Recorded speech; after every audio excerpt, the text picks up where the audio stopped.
سلام، امروز اومدم کیلرمینستر ویوینگ یه خونه ای رو ببینیم.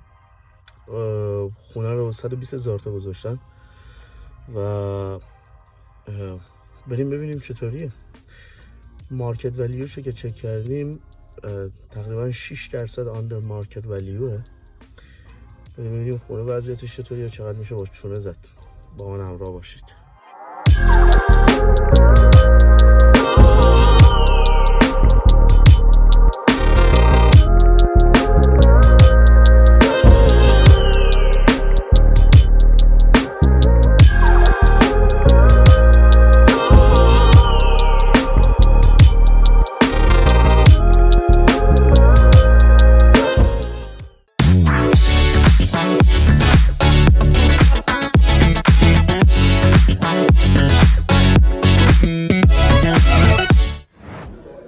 این هم خونه‌ای که قرار بود ما اومدیم ببینیمش. این لیوینگ رومشه. وضعیتش هم می‌بینید افتضاح، داغون، اصلا انگار که داخل رستوران بوده. قسمت میره با طبقه بالا، پورچشه، هم دمای کلی خونه است. اما یه چیز خیلی مهم داخل این خونه چیه؟ یه چیزی که فوق العاده مهم هستش و باید بهش دقت کرد، مسئله بسیار مهم اینه که این کانکریت بیسه و بریک استاندارد نداره داخل ساختمون و چیزی که بسیار بسیار باعث میشه شما نتونید روش مورگیج بگیرید، نتونید روش کاری انجام بدید. یعنی به درد مورگیج کردن نمیخوره، به درد ریفایننس کردن نمیخوره. اون آپشن کانکریت بیس نات بریک استاندارد. این آپشن بسیار بسیار مهمه. در غیر این صورت، البته به خاطر همین هم هستش که اینم قسمت گاردنشه، میگه گاراژاش هم اون قسمت میتونید اپلای بکنید برای کانسیل و گاراژشو بگیرید. پتیه خیلی بزرگ خوبی هم داره. قسمت با گاردنش البته خب بخوای انجام بدی. به سولار پنل داره و من گفتش که سولار پنلاشو بعداً میاد یه کمپانی میبره. یعنی دفنتلی خب اگر رو خونه باشه بازم یه مقداری تاثیر قیمتی داره، اما متاسفانه چیزی که هستش اون مسئله رو که گفت دیگه من ترجیح دارم که زیاد میجرمنت هم نگیرم و کاری هم با این خونه نداشته باشم، چون که نمیشه واقعا استفادهش کرد لانگ ترم. تمام قسمت ها میبینید لوله های قدیمی باید به اون شکل باشه. میبینید تمامشون باید لوله های پلاستیکی، چه لوله های اون قسمت هایی که سر رفته تمام پلاستیکی های جدید باشه، پی وی سی باشه.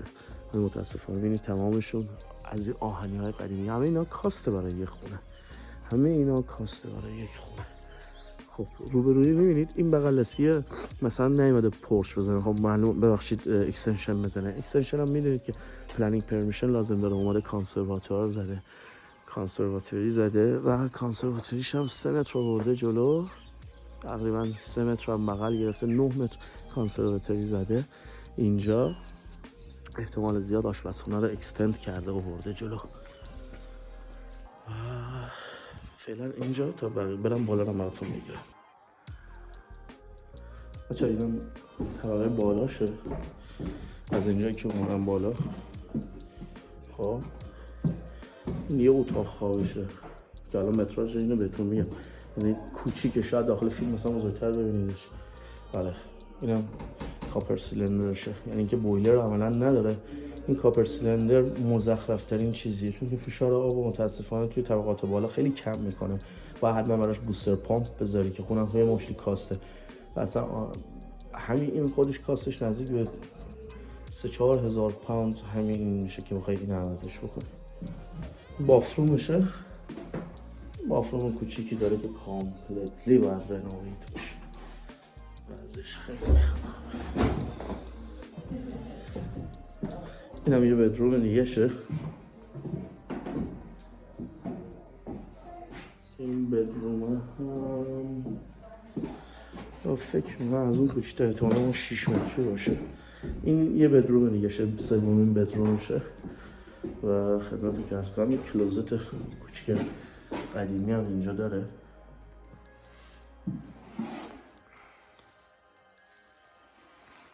جای سخت چه زمان کف رو هم بهتون نشون بدم.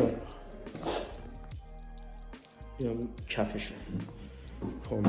اکثر این چوبا استرکچر زیر باید عوض بشه، اسکرت این بوردا تمام باید عوض بشه، کاغذ زیبایی ها باید کنده بشه، سیستم گرمایشش افتضاحه. اینا تمام قدیمی هم دیگه، بعد هم میشه هدک. میبینی استرکچر میبینی چه گپی داره اینجا، نگاش بکنید. گپ ها اینا خطرناکن تو ساختمون. اینا چیزای بدی هن، پوینت های خیلی منفی که داخل ساختمون میتونه ببینی ایناست. ترک ها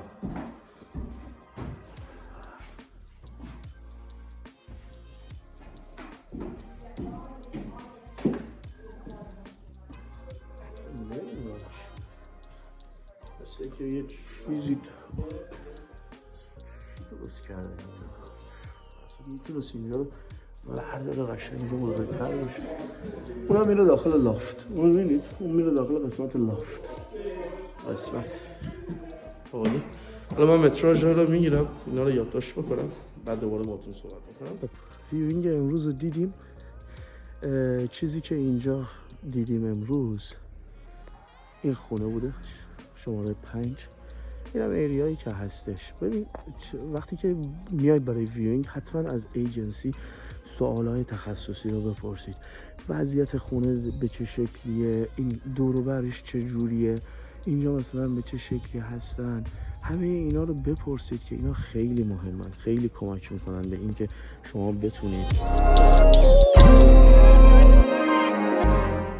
چیزی که خیلی مهم هستش وقتی که پراپرتی رو رفتید دیدید، حتما یادتون باشه سوالای خیلی مهمی از ایجنسی بپرسید. به ایجنسی اصلا نمیخواد که حتما تو پاچه شما فرو بکنه و خونه رو بهتون بفروشه. اوکی؟ مثلا امروز که من اومده بودم ویوینگ، تقریبا 4 نفر دیگه هم اومده بودن برای ویوینگ کردن.